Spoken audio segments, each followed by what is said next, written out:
Welcome back to the Chronicles of the King. I'm Megan. And I'm Tessa. We're two devoted Elvis fans on a mission to explore his life, music, and legacy through thoughtful research and honest conversation. Every episode, we dig into the stories behind the songs, the moments behind the myths, and the people and places that shaped Elvis Presley into the artist the world fell in love with. So, whether you've been an Elvis fan your whole life or you're just starting your journey into his world, we're so glad you're here with us. So, settle in and follow along for a podcast that's TCB with TLC. Hey guys, welcome back to another episode. We have a special guest here with us today. We're doing an episode all about Kristen's favorite thing in the world. Please tell us. Rock and roll Elvis and Cleveland, Ohio, you guys. So thank you guys for inviting me to be on here with you and talk about my favorite subject. So super psyched to dive into it with you guys today. Thank you. Yeah, we think it's going to be really fun. Kristen just started doing this series of like rock and roll history on her page on Instagram, Unhinged about Elvis. And it was so fun to watch this music history like video in kind of a fun format. Mm-hmm. And we were thinking that it would just be really cool to talk about Cleveland specifically and Elvis's, legacy in Cleveland and how important it is. Because there's been, I lived in Northeast Ohio, and I'm not like, Cleveland is okay to me, but I want to love it in the way that Kristen loves it. Yes. Listen, we get a bad rap up here in Cleveland, but I'm a history nerd like you guys. I know you guys love this. And one of my passions is to make people really understand like the history about where Cleveland was in the past, because, everybody knows Cleveland today. We have a terrible football team. It's cold here. Like that's the kind of like impression that people have of my city. However, Cleveland has been so important and vital in just so many different things in history. And like one of my goals with being a podcaster and being on YouTube and doing rock and roll type content is to really share why we are proud of this aspect of Cleveland and just get the word out there, because even today, I know we'll talk about some of the stories, but it's just important to me that people realize that Cleveland is not what you think it is. So I'm happy to just put more of these videos out there. So let's start with why Cleveland matters. So Megan, go ahead. Right. So we've been doing a little research. I know, Kristen, you have your own file in the back of your head, but we're doing some research. And a big thing that people are talking about is Cleveland as a gateway to the North. And we have this one quote from Ben Marks. He was writing for Collectors Weekly. He said, "Why Cleveland? When rock and roll broke," Christopher Kennedy continues, "they called Cleveland the gateway to the North. It wasn't New York, Detroit, or Chicago, but Cleveland. On the one hand, you had the DJ Alan Freed playing a lot of rhythm and blues and black artists that were around at the time. And then you had a guy like Tommy Edwards who played country for people from Kentucky and Virginia who had migrated to Cleveland to work in the auto factories. Between the two, you had every fuse lit for rock and roll. Cleveland was primed for it. They were ready to let it happen." That's a great way to start things off, talking about that it's kind of like this little gateway. It has a great outreach to different regions from, the North that Elvis obviously didn't get to because in the start of his career, because he was based primarily in the Southern circuit, I guess we could call it. Yep. So just some kind of quick little info about people in Cleveland, events that were going on in Cleveland. So like we talked about, the DJ Alan Freed promoted R&B and rock and roll in his show, which was called the Moondog Rock and Roll House Party. And he helped him plan the first ever rock and roll concert, which was the Moondog Coronation Ball. So it was planned by Alan Freed, but it kind of became a mess with ticketing issues. And between 20,000 and 25,000 people showed up.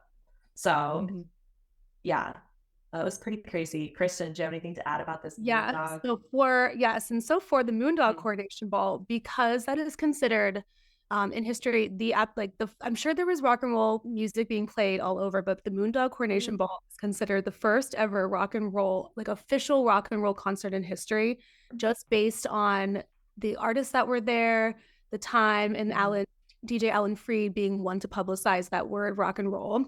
So that's considered the first official rock and roll concert. And it took place in Cleveland. And I feel like that's a fact that a lot of people don't really realize how vital that concert was in just the history of rock and roll today, because Cleveland gets written off. But I'm like, y'all, the first ever official rock and roll concert was here at the Cleveland Arena, which Elvis did end up playing, we'll talk about, but it was that venue's no longer here. They actually did tear it down, but took place here in Cleveland, which I think is so cool. So I think what's really interesting, I'm doing kind of like my dissertation paper about Memphis music and all the voices, and it's like a vocal ecosystem. It's basically what I'm calling it. But kind of talking about the different factors that led to it being that vocal ecosystem included radio play and technology and technological advancements. And what I think is interesting about when reading about Cleveland and learning a little bit more about the history of rock and roll there, what was really interesting to me was that a lot of like why it was becoming popular there and why it was such a powerhouse there was not so much like people are creating, like it wasn't like a Sun studio situation. It was more of like the outreach of bringing this music to the masses, and that people in the area were primed and like willing to listen to it, because we had like it was saying people who migrated from the south to the north, and then you had, especially in the Great Migration, you had a lot of Black people moving up to the north who brought with them rhythm and blues. And so it was really interesting to hear about like the audience kind of creating this demand and forming this need for the commercial artists to be making this music from Memphis to kind of then broadcast up over there, and it being a hot spot for like radio play, I guess. It's really interesting to hear about. Yeah. And I see and just in today's world, like we have obviously the Rock and Roll Hall of Fame, which is in our downtown, right on our skyline, right on the river, like right on the lake and the river. And a lot of people, you know, and I know, Tessa, we were debating this in comments because I love it. I think it's a talking point about why is the Rock and Roll Hall of Fame in Cleveland? Because if you don't know about the history, it really does seem so random, right? Like, because there was like a debate between the cities of Memphis and Cleveland for like who could basically pay more to have it there. And a lot of people are quick to be like, well, it should just be in Memphis. And I guess I was kind of like a little bit like that. But hearing, you know, I've been to the Rock and Roll Hall of Fame plenty of times when I lived like in Northeast Ohio. It's like free or cheaper to go if you have a certain zip code. So, and I had the pass that you could go however many times you wanted. And so I really have been there a bunch of times, and it's amazing. We'll talk more about it later, but it is like, if you don't understand why these things. So that's why we wanted to talk about it, to kind of like bring it out that, you know. Because it is random. I'm like, why? You know? But we're going to tell you guys today why. And then hopefully after you leave this episode, after you watch it, at least you will know the history and maybe feel a little bit better about the Rock and Roll Hall of Fame being in Cleveland, because we love it up here. It's like literally one of our gems of the city. Absolutely. And as you know, I love that history. So yes, they have an excellent gift shop too. Their gift shop is love the gift shop. Cleveland. True. I like buy clothes there, you guys, because they have racks. Well, we could talk about it later, but I need to go. They have like a rack. They do it like in musicians. They're like, here's a Stevie Nicks inspired clothing rack, and free people, and like Anthropology, like just really cool, like, and then they have like Janis Joplin, like you pick your era, and then they have clothes there for you. So I'm there all the time, you guys, all the time. Perfect. And so let's go to Ohio. I know. Cleveland was one of the first cities north of the Mason-Dixon line to broadcast R&B and rock and roll. Alan Freed, like we were talking about, he was the first to play it over the air. And he played that in 1951. And Elvis's like relationship with Cleveland spans pretty much his whole career, which is really interesting. At Cleveland and Northeast Ohio, I mean the Cleveland area. So it's kind of an interesting thing to track, like the development of what was going on there and how Elvis, you know, got into it. So Megan, tell us a little bit about Cleveland breaking Elvis. Breaking. All right. So, breaking news. Elvis, he got on the scene in 1954, 1955, and it was not Alan Freed who first played Elvis over the air. It was actually Tommy Edwards. He was the first disc jockey to play an Elvis record. And so we have this from the Rock and Roll Hall of Fame that in 1955, Edwards was the first Cleveland disc jockey to play Elvis on air with Blue Moon of Kentucky. It was also during 1955 that Edwards brought Presley to Cleveland to perform 4 different times. So I mean, from reading all this, Kristen, I will say I understand why. I think now that the Rock and Roll Hall of Fame is in Cleveland, because you can just read all these people who were so enthusiastic about rock and roll, about getting acts here. People like Alan Freed and Tommy Edwards, and we'll even talk about Bill Randall a little bit. I don't know if you want to fill us in a little bit on any of these three guys. Yeah. Bill Randall, I know you're ready to go off. Yeah, you know. I don't think anyone in the history of the world is like this pumped about like Cleveland rock and roll history, but I'm gonna take it. Yeah. I just want the Rock and Roll Hall of Fame to hire me, essentially, you guys. Okay, yeah. Okay, so after Tommy Edwards, Bill Randall started playing Elvis's Sun records on Cleveland radio. He was a pioneering DJ in the station WERE, based out of downtown Cleveland, Ohio. And Bill was actually nicknamed the Pied Piper of Cleveland. And we will get into that, I think, a little bit later, because that is a very important fact that we're going to talk about. Yes. But Bill received an Elvis record from the Colonel himself and Ralph Horner from the Freshwater Cleveland rights. Cleveland disc jockey Bill Randall received a recording from Colonel Tom Parker, Elvis's manager, and informed him of Elvis's upcoming premiere in Cleveland. Randall had an understanding of the crossover of the popularity of Black musicians to white listeners. Elvis was, of course, white, but he sang like a Black singer. Bill Randall, in an earlier article, describes Elvis as a combination of hillbilly, nasality, rock and roll, and a sound of its own. Randall told his readers, "Watch him soar." It was in the fall of 1955 when Randall worked with Elvis for the first time. Randall has said that he previously turned down an offer to manage the singer, but in January 1956, he did introduce Presley on his first national TV appearance on CBS's stage show. Randall put on several shows at several high schools in Cleveland. On October 29th, 1955, several months before Elvis's first session at RCA Records, Randall produced a show featuring Elvis. A plaque commemorating his performance is located at Brooklyn High School in Cleveland. So about that, yes. So the Rock and Roll Hall of Fame actually put out a plaque on the high school that you can go visit. And I've actually been inside the Brooklyn High School, and I actually got to tour that venue because obviously obsessed with Elvis in Cleveland in the 50s. So I just had to see what the venue looked like to this day. And it actually is virtually untouched.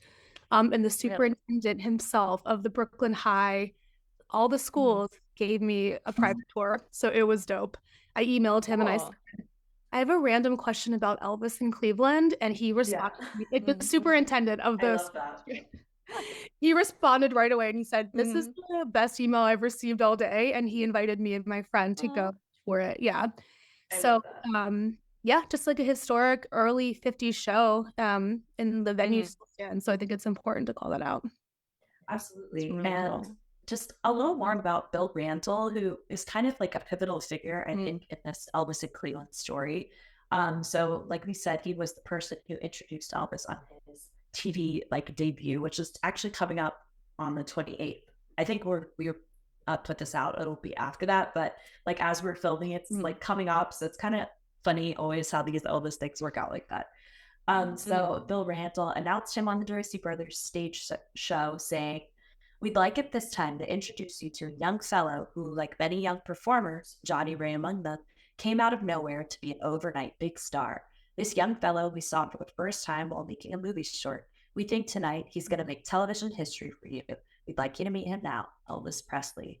And this is really I think it's not directly about Cleveland, but it's a Cleveland disc jockey, helping to push Elvis from a regional sort of curiosity in Memphis to a national figure. He's literally the guy introducing him to a national audience.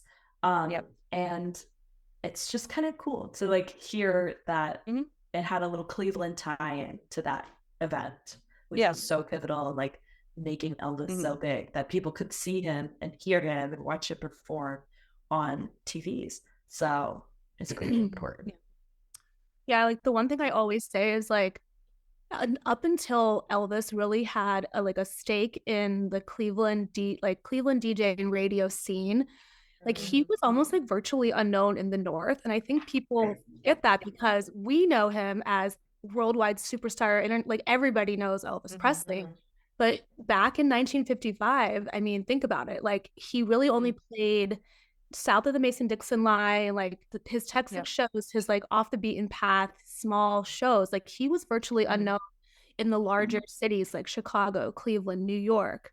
And Cleveland as the jumping off point really did help push Elvis out there to everyone. And think about like how important that was. Like if he didn't get played by Bill Randall and DJ Alan Freed, like what would have happened to his career? I don't know. Like it's something to think about. It's like, really what if, you know, but it was vital in him becoming who he was. So.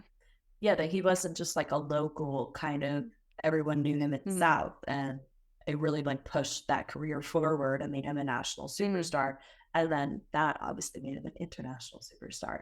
So I guess let's talk about Elvis's performances in Cleveland. So Megan, tell us about his first performance. So the first performance was February 26, 1955, and it was at Cleveland Circle Theater. And he did 2 showings. He did a 7:30 p.m. show and a 10:30 p.m. show. Okay, so this is the 7:31. That was his first time ever performing in Cleveland. Like we said, it's the first time performing north of the Mason-Dixon line, but he was also part of kind of like a larger cast, the Hillbilly Jamboree. Kristen, I don't know if you have any additional info about the Hillbilly Jamboree or his first performance. I don't. Well, you know what? I've actually seen an original poster of the Hillbilly Jamboree because they have it in the which I think is so cool. But what's interesting to note about that show is that it was his first show in the North. So literally the first time playing anywhere in the North. I think a lot of people like assume it would be like New York or something. No. So this is like the first time when he played at the Hillbilly Jamboree that they had those major players in the music industry that were present. Like Bill Randall was there. We talked about Tommy Edwards, who was a music promoter. In this show, Tommy and Elvis met, and Tommy ended up becoming the very first official music promoter to even book Elvis in the North. So I just thought that was like a cool fact to talk about, because really cool. It is. Without these Cleveland players, I don't know what would have happened. I'm not sure. Yeah, and like Tessa was saying earlier, like it's all about like Memphis. You always talk about like this is where the music was being made. But when you look at Cleveland, I think it's all about the technology and the word of mouth and how everything got promoted. Because I mean, I guess it's like it's the connections. It's all in who you know. And these guys that Elvis was getting in contact with, like Bill Randall, Tommy Edwards, they knew people in New York. They knew people in Chicago probably. And they were able to say, hey, this guy is like really cool. You should share him on TV, the Dorsey brothers. And I think that has to be the greatest contributing factor to Elvis' success in the North. Absolutely. It's like the formation of his audience. Like it's making more people fans and there's more of a demand for him to actually go to these cities, because if he wasn't being played, like young people wouldn't have heard him. If he wasn't being introduced on TV, young people wouldn't have seen him. And without that, like why would he ever play a show anywhere really that isn't where he's known?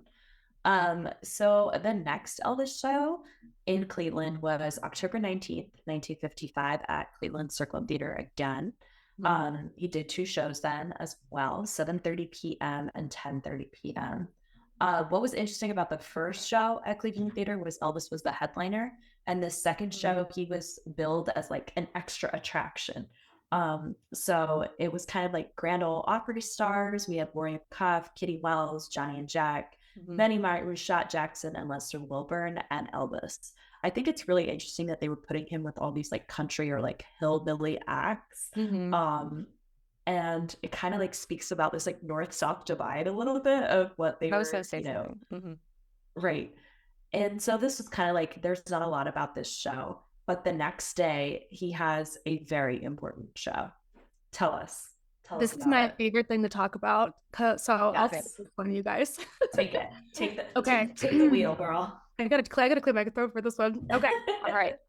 On October 20th, 1955 at 1:30 p.m., Elvis played the Brooklyn High School Auditorium again. So the same place he played before.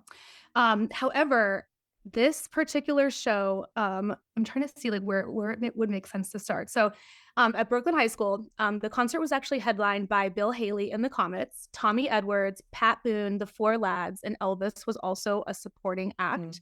At this time, rock and roll was definitely in its infancy. And Jason Hanley, I'm going to read a quote. He was the VP of Education and Visitor Engagement at the Rock and Roll Hall of Fame about why this concert was so important. Hanley said that the concert represented a musical milestone. This is a time right before rock and roll became the biggest thing in the world, and this concert is a moment right on the cusp of that, he said. When rock and roll was in its infancy, appearances by artists in such small venues as social halls and high schools were not unusual, according to Hanley. You have to remember, this is 1955. At the time, rock and roll was so brand new that those types of tours happened a lot. The amazing thing about that concert is that there were so many artists on one show. And the reason this concert is still so popular and people still talk about it so much is that in this period of rock and roll history, these are artists who are eventually going to be Rock and Roll Hall of Fame inductees, and they were still unknown to most people. He added, Elvis was sort of the supporting act. He was kind of the new kid on the block. So imagine that, which I think is so crazy to just not know Elvis as being like the international superstar that we know. However, the other fact about this that when Elvis was touring in Cleveland, at the same time, Bill Randall was also being filmed for a documentary about himself. And the documentary was called The Pied Piper of Cleveland, A Day in the Life of a Famous Disc Jockey. And so because Bill Randall was also part of this concert at Brooklyn High School in Cleveland, the documentary film artists were also there recording. They were recording Bill, they were recording the concert. And at the time, Elvis actually did appear in this documentary because he was just present at this show that they were throwing. So it would have been considered, well, actually, I guess I should say, so they filmed this. They actually did a showing of this documentary to Cleveland audiences. It's documented one time. People did get to see it. However, the footage is since lost and nobody has seen it since it's been shown in 1980. They have to find a salt mine. There's that. Trust me, I've asked. And the reason why this is so important is like, it is considered one of the holy grails of rock and roll because it would have been one of the first film that Elvis ever appeared in. And I mean that like, not like, you know, footage or anything. It was the first true film that he would have appeared in. And nobody's seen it. It also was the first time a full concert, like a rock and roll concert, was actually filmed on like 35 millimeter film footage. So it would have been like, you know, all the concerts that you've seen today have been like, this would have been the very first one. Also, can't see it, lost time. Nobody knows where it is. And so one of my life goals as being a Cleveland resident and a Elvis, you know, history buff, I'm determined to find it. There are rumors about where this footage is. Okay. There's a few rumors. Yes. And I actually got to confirm that maybe one of them is not true. One of the rumors is that they're in the Warner Brothers salt mines. The footage was sold to Warner Brothers and it's the salt mines. And so I did get to ask Jonathan Redman, who was the film editor on Epic, while he was in there, did he see any footage of Elvis in the Pied Piper of Cleveland documentary? And he said he does not believe that that footage is in the salt mines. So that one, it's in another salt mine. It's in another salt mine. There's salt mines everywhere. Right. Okay? And I'm like, that's a mythical salt mine. The other rumor is that it's in the Universal mines or the Universal vault. Okay. People have lost the paper trail of who has bought and sold footage over the years, so nobody really even knows who actually owns it. So could be in the Universal vaults, or my personal favorite theory is that it's in somebody's basement here in Cleveland, Ohio, and I was gonna say find it at an antique store one day and go to all the estate sales. Yes, right. Every estate sale, like rifle through. Exactly. So I love that. I just think like it would be so cool to actually, as Elvis fans and rock and roll fans, to see that footage, and see that documentary. But as of right now, you guys, it's lost. So So this Elvis concert was crazy. This 20th of October 1955. So he did the show at Brooklyn High School at 1:30 p.m. And later the same day, Elvis did another show at 8 o'clock at St. Michael's Hall, also at Cleveland. So Megan. Yeah, so I feel like when I was reading about this, it's kind of like the after party, it almost seems like, of the concert, like a concert after party. Yeah. Because according to Bill Randall, it's just basically the show got moved over to St. Michael's Hall, which, if you're curious about the location, he said was East 100th and Union. And he said it was like a short concert for only 1,000 people. And he said it was kind of like is it Agora show? Agora. I've never heard that. Okay. So that's the vibe we're working with. And I was finding it interesting to read a little bit. Yes. So an Agora show here. Yes. Okay. But let me Please just provide. a little asterisk. Yes. Absolutely. The Agora at the time, the Agora is still an open venue right around this area. Like St. Michael's Hall is just virtually like 2 blocks away from the Agora. However, the Agora is much larger. So like I think he was saying essentially like they felt like it was like a huge put on show that was like an Agora, even though it was still like at St. Michael's Hall, if that makes sense. Like got it. That's kind of how I read it. Yeah. I needed the like, context. It's in a I was small like, venue. Yeah, so I was like, and I was like, yeah, I could say, yeah. Actually, thank you. But I was like, some of the things that I was reading were coming from Scotty Moore, and so it was really nice to have like that kind of firsthand experience. And I have this one quote from Randall. He was talking about the climax of the evening, saying the climax of the evening was when Elvis broke the strings on his guitar and smashed it on the floor. He goes, "It was mass hysteria. We needed police to get him out of the hall. Clothes torn, his sleeve ripped from his jacket." Boone, talking about Pat Boone, also got the same response. But then Scotty did not feel the same way. Which is so funny. So Scotty Moore said, Randall's recollections or embellishments are evidently a bit of an overstatement. First of all, Elvis didn't smash his or any other guitar that evening. Secondly, no police were needed to get him out, and his photos from the evening show, he was actually very approachable. The hall itself was a very small place and likely couldn't seat 1,000 people. I think it's interesting, these two like conflicting reports. Why? Like, I wonder. Right. Or like maybe Scotty's just so used to it that to him, because like they did their whole like Cadillac tours of the South. They just were like, rip sleeve. I don't even notice it anymore. I don't know. Like that's.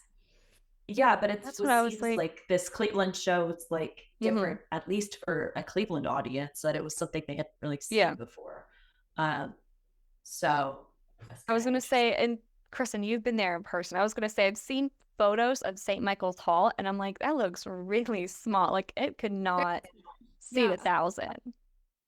Yeah, unless they were just like. So I have to like relook at the photos from the show. I don't think there's that many in existence. I just don't think there is. Like, people standing or people sitting. Like, could you pack on there? I don't know. I have to go do a bit more research on that one, but yes, it's very small. That's why I think they were like it's felt like an Agora show because an Agora can see thousands of people. Bigger.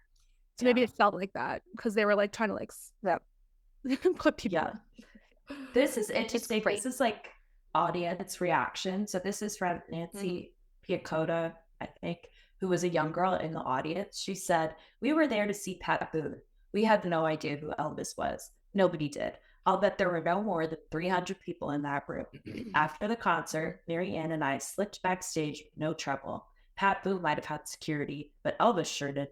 Needless to say, our photos soon became a hot item with our friends at Lawrence Academy of Marymount High School. Everyone wanted copies. We saw him once more in Cleveland when he was a much bigger star, but this is the concert I remember because it was so personal." I think that's pretty interesting that she seemed to think there weren't that many people there. But then we have another Nancy, if you're out there, send me an email, okay, Nancy? We need more details. We need more details. So then there's another conflicting account, right? So this other guy. John, I apologize if I mispronounce names. I never could pronounce names properly. Memorich? He was talking about the frenzy of the whole event. He said, one interesting piece of trivia, because his shows seem to be such a success with the youth, Elvis's agent asked our hall manager if he could book a second night. The manager, looking around at all the screaming kids, said, "Nah, I don't think so. This I get." Oops. This gives us the distinct honor of not only being one of the very first venues for Elvis, but also probably one of the very first to turn him down. So, I mean, he at least think that there was enough hysteria to be like, yeah, we're not doing this again. Yeah. Well, and I'm kind of picturing it like, yeah. Michael's Hall is a part of a church. So I feel like they probably at the That's time what I was thinking. Felt very like this rock and roll is the music, and we're one show, that's it. It's like we're done with this. So and it kind of is reminding me like some of these, like at least Bill Randall's description reminds me of this like Louisiana hayride, you know, like the scene in the Elvis movie where they're like pulling the shirt. It definitely reminds me of that. So it's interesting. I really want to know, was it crazy? Was it like 300 people? Was it like 1,000 people? Like it's just interesting, these conflicting like ideas. Exactly. But anyway, it made him some kind of star in Cleveland because he came back later. If we could go back in time. Yes. Okay. So I'll talk about this next show because Elvis did come back in November 23rd, 1956, and he played at the Cleveland Arena, which, if you remember, is where the Moondog Coronation Ball was held. So the same venue of the very first rock and roll concert. So he got to play there, which I think is cool, in 1956. But the reason why I bring this up and I really wanted to talk about this show today is because of just kind of like the only photos that we have in existence of this show in 1956 is because of the story and the background behind it. There was a high school photographer there present at the show. His name was Lou Allen. And because of the time period in Cleveland in 1956 in November, all the newspapers and all the media were actually out on strike. So there were no working professional photographers that were able to come and shoot this concert of Elvis. And by November, he probably already had a little bit more he was a little bit more famous. People knew him. He was coming back for arguably like his third kind of like round of shows.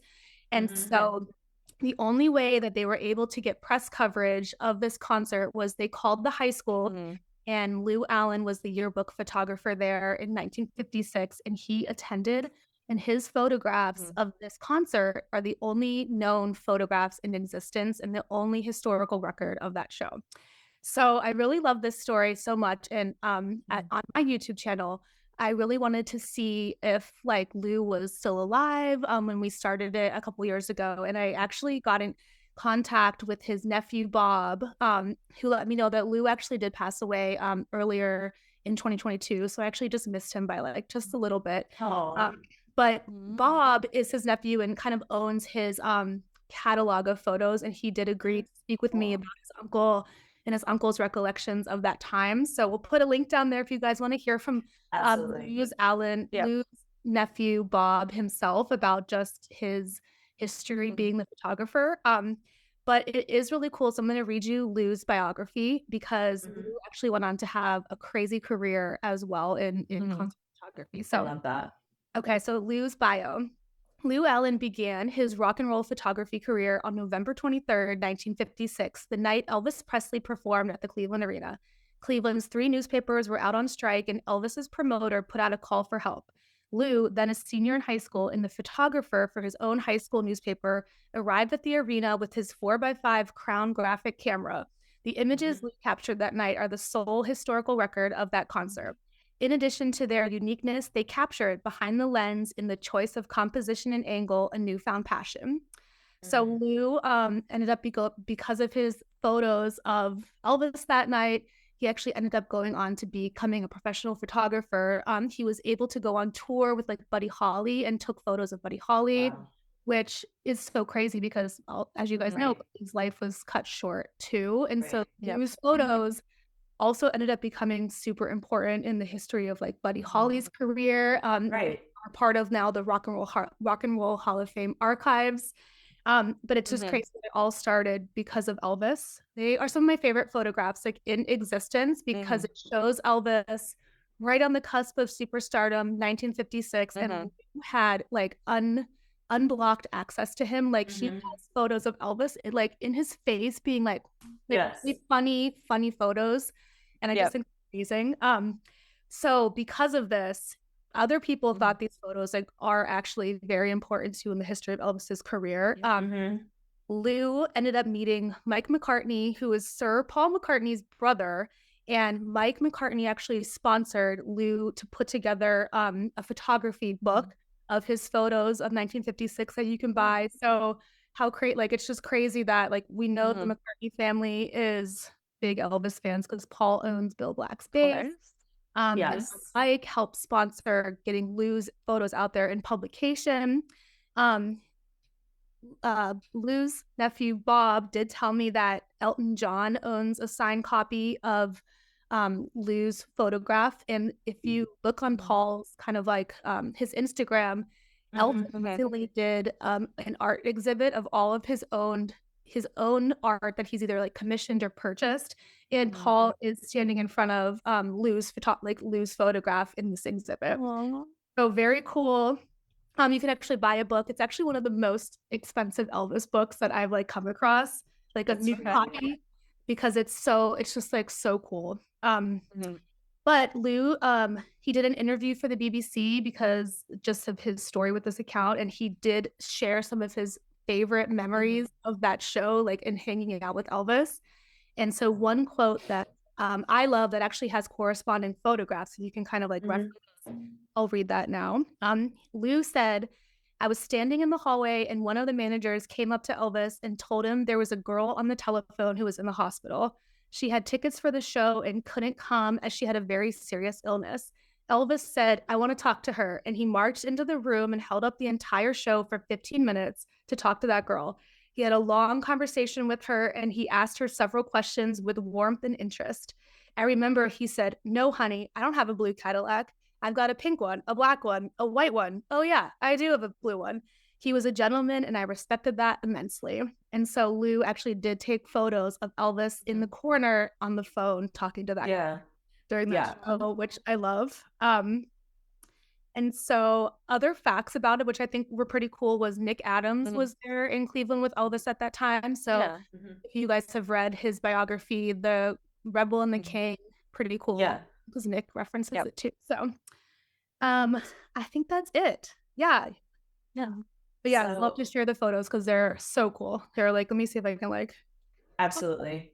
That, like that one. Yes. They're so fun. Imagine being that close to Elvis at that time. Right. And he did take a photograph. So I interviewed Bob and he actually walked me through Lou's entire catalog of photos of Elvis. And amazing. This is one of the Miss Ohios is kissing all. Oh, funny. Yeah. I love it. Yeah, we'll definitely like insert those on here. Yes. But it's funny because like Scotty Moore said, there was literally no coverage by the press. So these are like the only record of Elvis actually playing the show. And it's some of the best pictures of Elvis like in the 50s before he became this big star. And it's cool that, the show inspired Lou to become a professional photographer. And love that story so much. Lots of cool pictures from the show. So and you can see Nick Adams is actually right there in behind. Love it. Yeah, it's like I was looking for like fan like reception and like reviews from the show, and I'm like, there's nothing. And then I see the information. I'm like, oh, strike. But obviously, it's like I think you have to look at the pictures. Like a picture can tell it like 1,000 words. Right. And I think that's what we have to get from these photos. And they're some of the most expressive photos I have seen, especially the one close up of Elvis. Young. So young. He just looks young. And it's funny, I think it's pre-nose job Elvis. And so it's like it's just funny to see these pictures of like he looks just like, he's 21 years old, which he is. I'll talk about this one really quickly because I feel like I know every detail in these photos because Bob has walked me. So this is the photo. You know what? I don't know why it's doing that. Of Elvis talking on the phone to that girl. But as you see in the background, there's like hockey sticks. And so Elvis was technically actually like, in the sports, like the locker room on the phone. That's so funny. Oh, I love it. So I'm like, how do I get back there? I want to try to recreate this, but hard to know about. It would be so cool. Yeah. And it's just so like at this point, Elvis is like the biggest thing. And There was so many like fan clubs forming by 1956, ticket lines, record store sellouts. And there's kind of, a generational divide that we see all across the country. It's evident in Cleveland as well. It's everywhere, of the older people being like, what is this guy doing? And the younger people feeling really like seen and heard by this new figure of youth culture. And then there's a huge gap of Elvis in Cleveland. Obviously, we know Elvis went to the army and then he was making all these movies in the 60s, and he did come back to Cleveland. And this is where it's like, it's such a different point in his life that he's at when he comes back. And he didn't come back to play until November 6, 1971. And he played at the Public Hall Auditorium. We'll talk just a little bit about these shows, because I think it is interesting to see like the difference between, well, first off, this whole like decade of Elvis not performing means that he's coming back and in such a different spot. And he's coming back to this place that so embraced him and like made him a star basically in the 50s. And he's coming back to play there, but it's kind of a different energy, I guess. It's not as like on the cusp of something exciting. It's like he's established as a performer at this point, but he hadn't been performing for like 10 years. So it's just an interesting like divide. Yeah. And I'd like to say he played This Is My Birthday, November 6th. So see, now I have to go to Cleveland and see where Elvis performed on my birthday. And then, we'll make a whole public hall is still, you can like go see it. I don't know if they went trip plan, but we actually got our marriage. We'll make it happen. Yeah, that's funny. Well, the first show he played this day was at 2:30 p.m. They estimate that in attendance there was about 11,000 people. If you're interested in knowing what Elvis wore, he wore the wheel suit, the gold international belts, and he wore a little red cape. Love it. And the 8:30 p.m. show, there were about 10,000 people, and he wore the white pinwheel suit with a lion head belt and a red cape. This is all from like that Elvis concert database with the jumpsuits and everything. That is the most helpful database ever. Yes. So one of the reviews for the show, I guess it would have been the 2:30 show, says he was fantastic. He was dressed in black bells with gold trim and a black shirt, also with gold trim. Of course, we know it's a jumpsuit, but clearly they didn't know that. His long black hair appeared thick and well cared for, and his total self was in excellent form. He began to sing, and once again it was hysteria time. People began to pour forth to the stage from nowhere, and the cops began to move into action. Their lack of tact at handling a crowd left much to be desired. One youth merely tried to shake hands with Elvis and was punched in the stomach for his efforts. The cops kept yelling, "Move back!" I said, "Move back!" And the people paid absolutely no heed. They would move back more or less to keep the cop quiet, but as soon as he would move elsewhere, they would surge forth again. And that was from Joanne Galletta for the Titusville Herald. And I think it's interesting because the hysteria never stopped. Like from the 50s, and it's almost like I wonder if they were different kinds of like, crowd craziness, or if it was similar, or if it was, I almost feel that it was kind of, I don't know, it felt to me like in the 50s, the kind of crowd hysteria is like, because they've never seen that before. And it's like uncontrollable. And at this point, they were having feelings they already love, or sure they should enjoy. And they, at this point in the 70s, it's more like Elvis is established. Like they already know they're going to go crazy. Like they know who he is. And so it's kind of a different energy, but still in Cleveland. Still in Cleveland. But on like that same vein, like the talking about the hysteria, we had this one lady, Jane Scott from The Plain Dealer. I don't know what her deal is. Just gonna say it because she said the suggestive shaking that labeled him as Elvis the Pelvis and made Ed Sullivan show him only from the waist up on TV was still there. He jerked his left leg. He pointed his guitar like a machine gun. He vibrated like a gong. Even Grandma screamed, but somehow I felt it was a little dated and maybe as carnal as cornflakes. Jane. I don't know what her deal is. Jane's got issues. Listen, the police were punching people, right? The Plain Dealer is like our major newspaper here in Cleveland. So she he felt mad enough. She wrote into that probably. That probably was on like an opinions column or something. Yeah, literally. I hope so. It is not fact. Jane, don't call me. We need Nancy, not you. Bye. Let's get Nancy on the phone, literally. Okay? Or Joanne, who yeah. Joanne said, it's all over now, and I liked what I saw. I'm not about to run out by every Elvis record I missed over the years, but I do know one thing, and that is that he picked up another fan in Cleveland. He's still the king, and he's still number one, and we wouldn't have it any other way. I like that because it is funny to think of the people who went to those concerts as like non-fans, and how I'm like, I should have been there instead of you, but also that that he made them a fan. And then kind of like to tie it into like epic and stuff, I'm kind of hoping that the same thing will happen. People will see the Elvis that we see and see, you know, there's no like negativity in the movie. Like there's no, you know, downfall of the king. Like there's nothing. It's just Elvis at his best. And I hope it'll make people fans. Like he made people fans back in the day. I guess. I don't know. Yeah. Love that. And we didn't get another Elvis concert in Cleveland until June 21st, 1974. And this is at, again, the Cleveland Public Auditorium. Oh, wait, no. Yeah. Cleveland Public.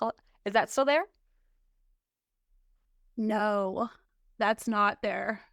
I was thinking about it for a minute and I was like, wait a minute. I don't know. I think they knocked it down. Yeah. Which actually sucks because there's just we just keep losing too many things to time, you know, and it's like, it's no more. I'm sure it needed like a million repairs and things like that, but no, because I'm assuming that's different than, Public Hall's downtown. The Public Auditorium, that one's like in the burbs. So I think I think it's gone. It's like a casino now that they like rebuilt to like a racetrack. Like, oh, I know exactly what you're talking about. You know what I'm saying? Yes. Yeah, I think it's like something like that now, which is like, but they like the old building is like it's long gone. Yeah. Okay, I can read this review. It said, let's go. This is a review from Linda, who was the Providence Journal Bulletin of her review. She says, Elvis is in complete control, as if he were manipulating a sound effect machine with his body. Elvis can elicit screams from any one area in the arena just by jerking a leg in that direction. He turns behind him, and 50 young girls sitting in the balcony strain forward until they almost fall over the railing. Honey, he turns to the balcony behind him. I shall be up there in a moment, and the balcony goes wild. I'll make the rounds in a little while. He adds to the rest of the crowd, and a collective scream answers him. So I wonder if he actually did go up there. I don't know, because he was known to walk in the crowd sometimes, but that was more Vegas. So I don't know if he's ever done it like a huge arena. Yeah, it'd be fun to see to get them go wild. And this show, was wearing the peacock. Yes, I was just gonna say that, like, you know, it's kind of cool to like have that he came back to Cleveland in this very different like era, I guess, and how different the shows must have been. Like even the outfits, like now we're talking jumpsuits, whereas like then it was just like he was wearing a suit, like maybe a funky suit from Lansky's, but he was wearing a suit. I know.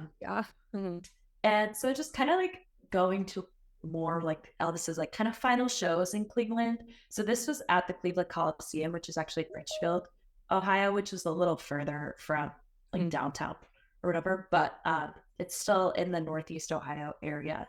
So Elvis played there July 10th, 1975, and there were 22,000 fans there. And the local press praised his from and audience control. And one of the reviews that we have on here is from Bruno Bornino, from the Cleveland Press. And he said, Presley's range is even more incredible today than it was when he shook and shocked the world in the 50s. He sang some of his old hits like Love Me Tender, All Shook Up, and Teddy Bear. Then he did his newer ones like Burning Love and his current million seller, Trouble. He received standing ovations for two recent Olivia Newton-John hits, Let Me Be There and If You Let Me, Let Me Know. But the greatest audience response was to a ballad called The Wonder of You, which Elvis joked he recorded 25 or 30 years ago, and to two spiritual numbers, Kris Kristofferson's Why Me, Lord, and How Great Thou Art. These left me and most other fans, I'm sure, with chills and goosebumps all over. It's so nice to read like a positive review of Elvis. Yeah. the later like 70s years, because I think at the time people were going so in on him, and it's like his weight, his appearance, and his voice isn't what it used to be, and all this kind of stuff. And it's nice to hear someone say like his range is better today, which it genuinely, like as a voice nerd, it was, because he had more control over himself. And I like that the audience response was to the Wonder of You. It's just such a song that we all even really like that. That's cute. and it's such a song I think we all like feel like. I always love when they do those like concert things at Graceland and we're all in the back dancing and they play that. Wow. You know, it's like a nice.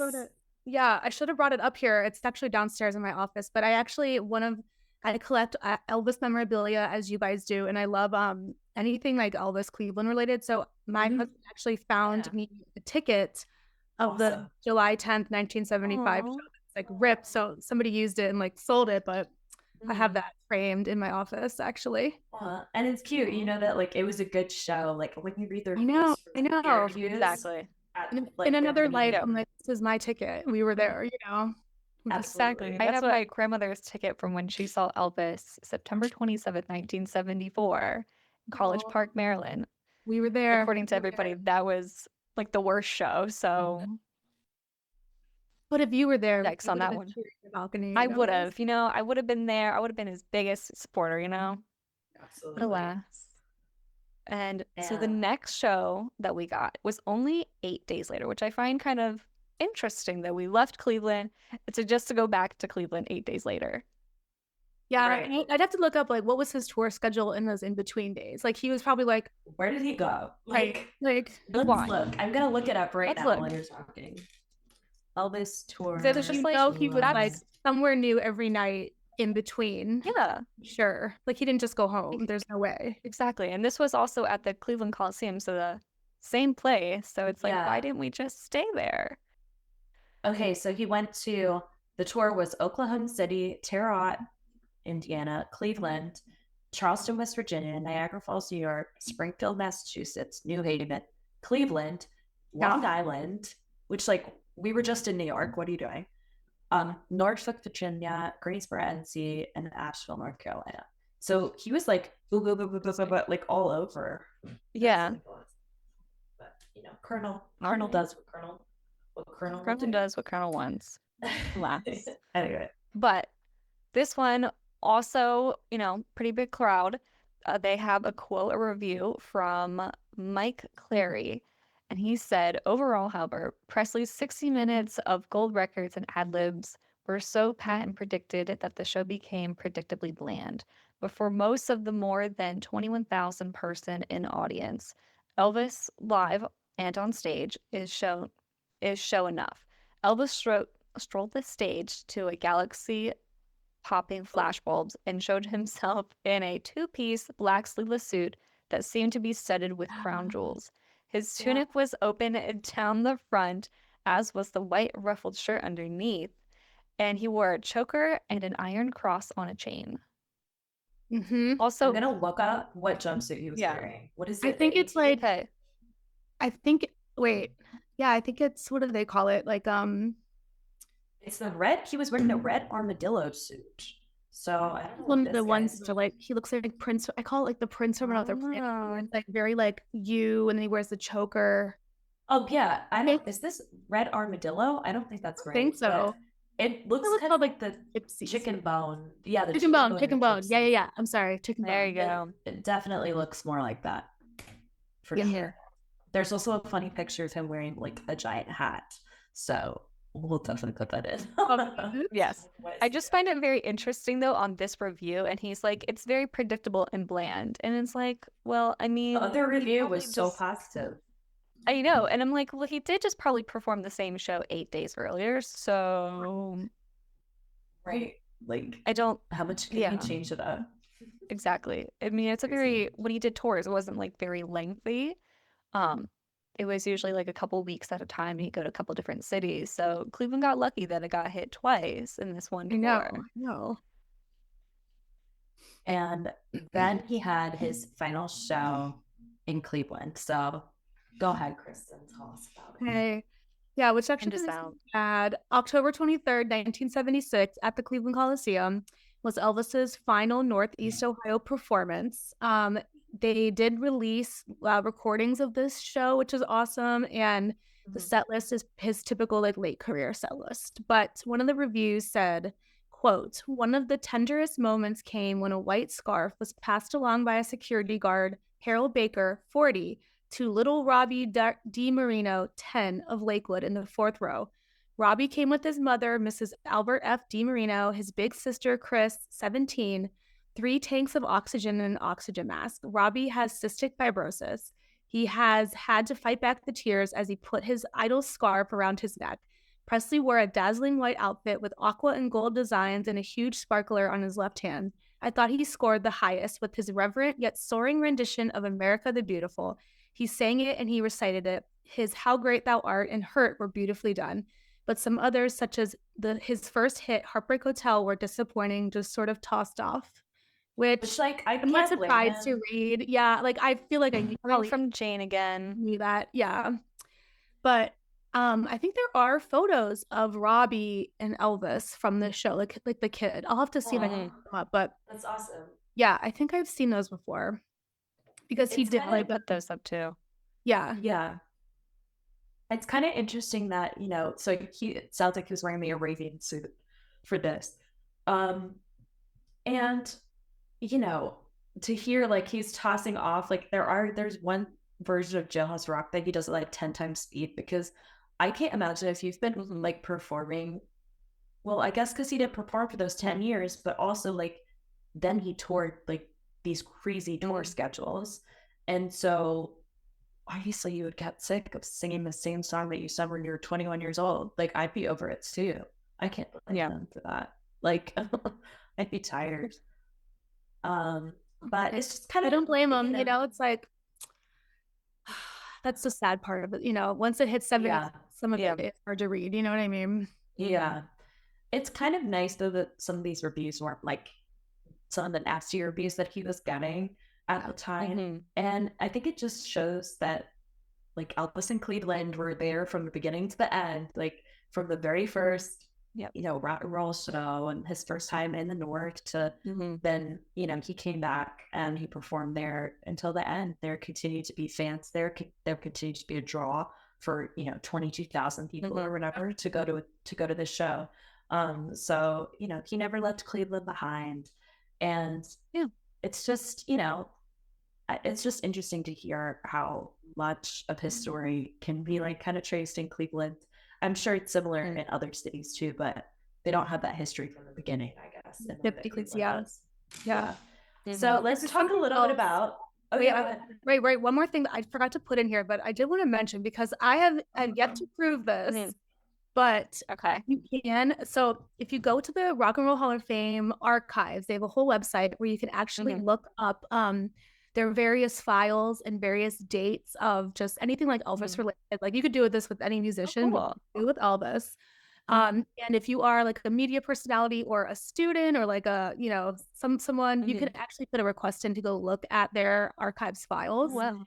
And so in Cleveland, as part of like the rock and roll history that we cherish, we had a hotel here called the Swingos Hotel. Okay. And this hotel is part of some of the inspiration for like, if you've watched like Almost Famous, like rock and roll celebrities, all kinds of people would come and stay at the Swingos Hotel, like Frank Sinatra, Led Zeppelin, like Cher was there. There's like rumors of like affairs of different celebrities like coming in and out of Swingos. So there is a file. And there are artifacts that you can look up online that the Swingos Hotel owner, he's since passed away, but he has actually shared publicly of like a receipt of the colonel like ordering like a bunch of steaks, and they think it was like for Elvis. And this file on the archive said that like Elvis did come to the Swingos Hotel in 1973. No, because and the thought is he actually used Cleveland. But like we know he didn't, because he had his plane Lisa Marie, but like the rest of his crew might have stayed a little bit longer, like at the Swingos Hotel when they were like using it as, like a dumping off point for different cities. And so there is a file on Elvis at the Swingos Hotel in 1973 at the Rock and Roll Hall of Fame archives.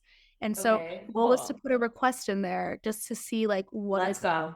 I know. So I'm not joking. Like, literally. Next time you want to come back, like we should make let's make a request and go see what that file is, because absolutely it does say that in the file, like they rented out 3 floors of the hotel under like the current. So like what I am coming to Ohio in the summer because my best friend is getting married in Canton. Okay, that's just like right south of Cleveland. Okay, right? I'm so curious. It makes sense that I go just a couple days earlier, and we need to see what's in that file, because if there's like known photos of Elvis at the swing, just like I would actually die for that. Like, so they've written like but they've written like there's a lot of nonfiction books you can go read about like the history of the Swingos and stuff.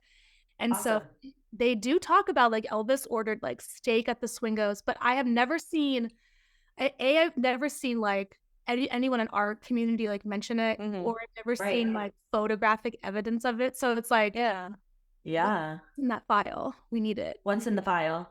I'll send you guys files. You can look at the link, like the file link online. Absolutely. I know you're said like you know how it looks, or like you do research and it says like bill number whatever, and then it's like here's 10, here's what it's about. And I'm like, but to actually look at it, you need to yes. So we're doing it in July, just so we know. Oh, I'm dead serious. I am just put it on the calendar. Absolutely. And talking about the Rock and Roll Hall of Fame, let's just talk a little bit about Cleveland, the Rock and Roll Hall of Fame, like Elvis and the Rock and Roll Hall of Fame. Just let's talk a little bit about it. Okay, yeah. So as we mentioned, you guys, the Rock and Roll Hall of Fame is in Cleveland, Ohio, and not having a reason. It's here for a purpose. But they did start the first Rock Hall Foundation established in Cleveland. That was 1983. And they did do the inaugural induction class, took place here in Cleveland in 1986. And Elvis was actually part of the first inaugural class. So he was inducted in 1986. Obviously, he was no longer with us. So GK and Jack Soden were here to accept the award on his behalf.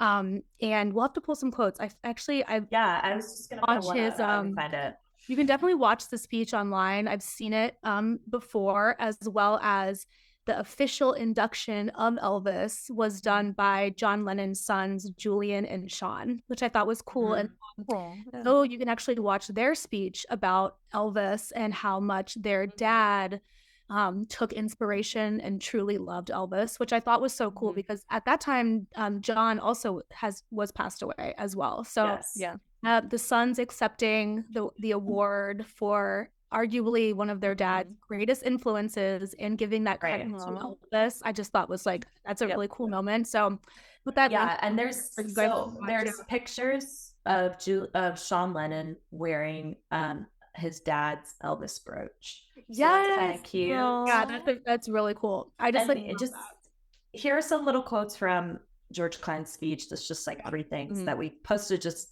a couple days ago on Good Luck Charms because it was the anniversary.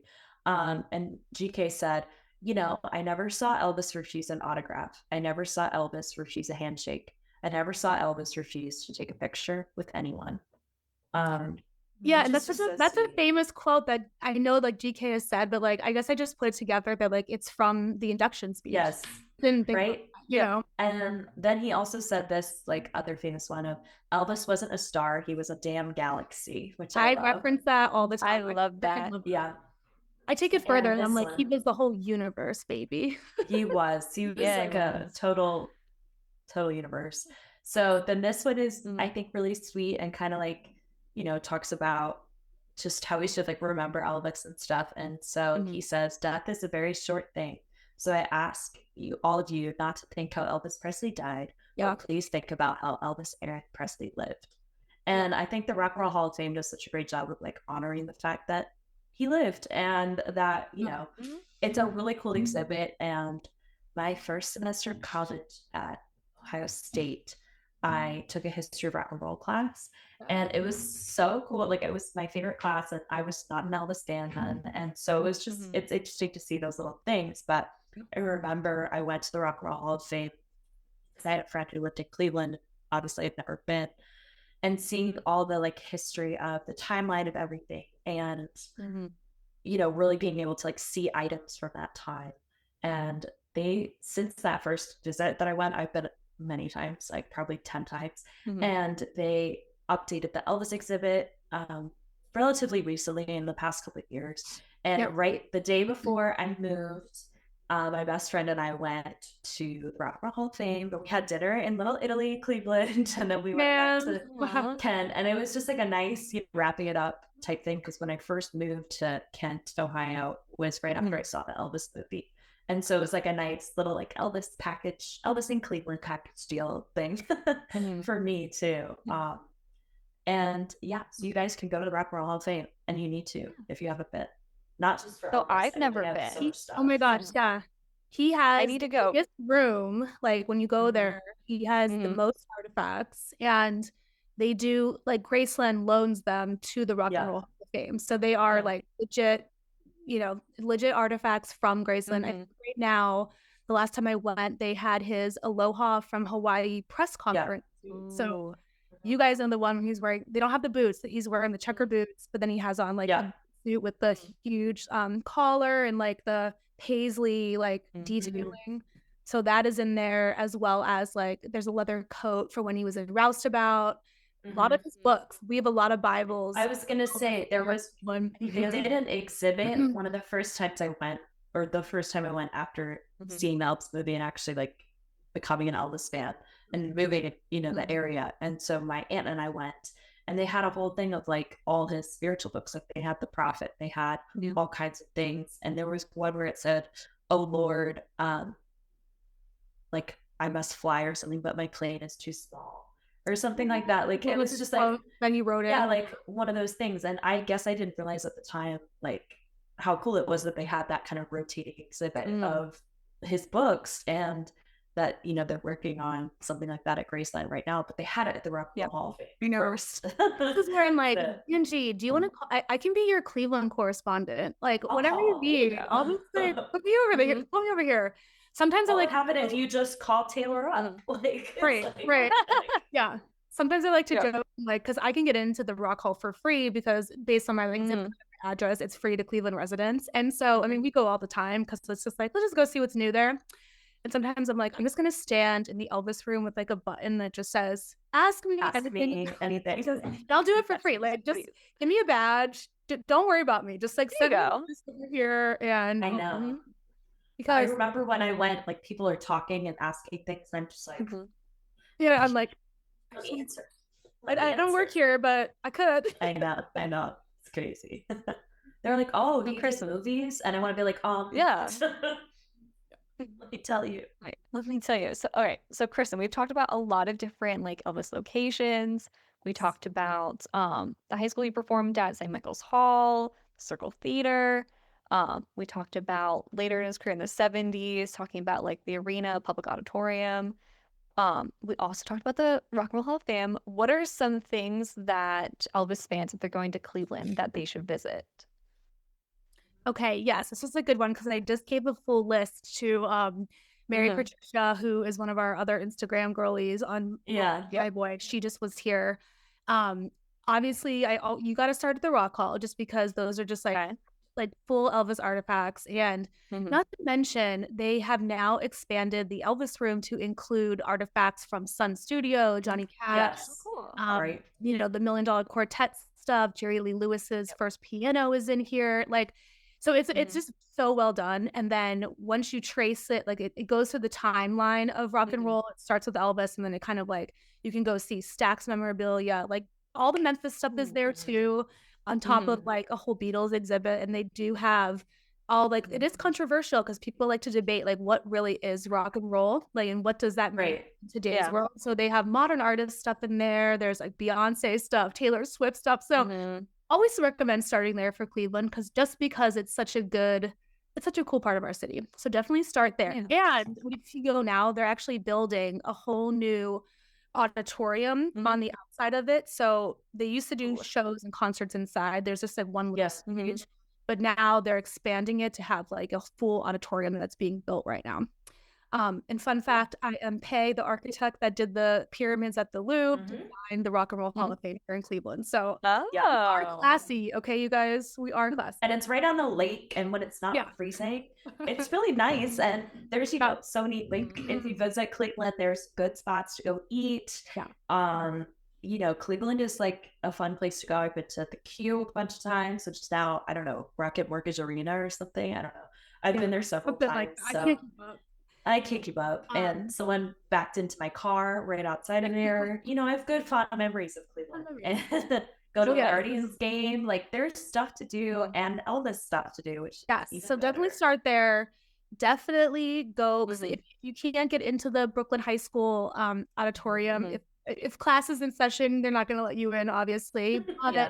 You can definitely drive by and at least see the plaque from the Rock and Roll Hall of Fame and take photos of the outside, which look pretty. They're very similar to how it was in the 50s. You could actually compare them online.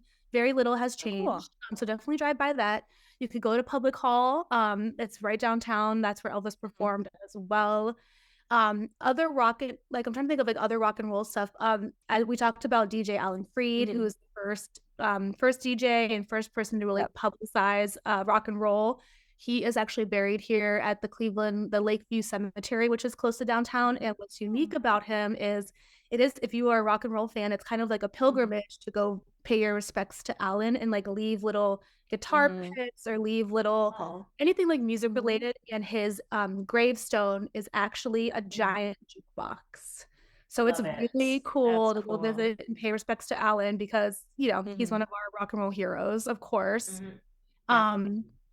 I think that's it. I mean, that's a really fun weekend to come and visit Rock Hall, go see all the locations, pay your respects to Alan. And if you do, you can request to tour the Brooklyn High Auditorium. If you go to their website, there's like a little email that you can request. And if you do get inside, they have memorabilia and like they have the original poster from the show that Elvis was on, like publicized. They actually say so it has been restored like over the years because it is an active school still. It did save part of like the floor that Elvis performed on that's up there that you can go see. I love that. As well as like you could go to drive by St. Michael's Hall, drive by the Swingos Hotel. That is still there. Many famous people have stayed there, but it's now like a Holiday Inn, which is horrible. So the rooms are still there technically, but it's not the same as it was. So I'm like, definitely go see it. And there's just, I think that's it. There's so much cool stuff to do. So come visit us in Cleveland, you guys. And if you want tips, please email me at thoseelvisgirls@gmail.com, or you can follow my Instagram Unhinged About Elvis. I'm always in my DMs answering anybody's questions. So get in touch. Okay. Absolutely. So, we hope you guys enjoyed this fun episode talking about Elvis in Cleveland. Cleveland rocks. And now we know a little bit more about Elvis's history there, and his Cleveland story stretches from 1954 to 1976. So there aren't that many cities that can really trace that kind of, the rise, the reign, and then kind of like his farewell.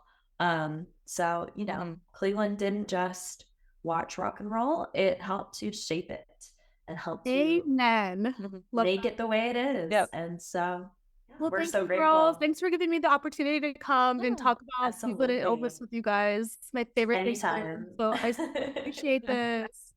Absolutely. Thank you for providing all your insight. Again. We're always down to research more stuff. I mean, we love research. So we do. Well, we just love research. Bye. I love you guys. Okay, we'll see you soon, right? Will I see you in Memphis this summer, maybe? Obviously. Maybe in Cleveland in July. Yeah. You never know. Oh my gosh. We got to do it. Okay. Bye, y'all. Bye. That's all we have for today. Thanks for tuning into this episode of the Chronicles of the King podcast. If you love what you heard, please don't forget to subscribe, rate, and leave a review. Your feedback helps bring the King's story to life. You can follow us on social media at the Chronicles of the King for updates, upcoming series, and more. We'd love to hear your input and any of your favorite Elvis moments. Until next time, keep rocking and rolling, and we'll be back soon with more stories from Elvis's extraordinary life. With TLC, we'll see you on the next episode of the Chronicles of the King.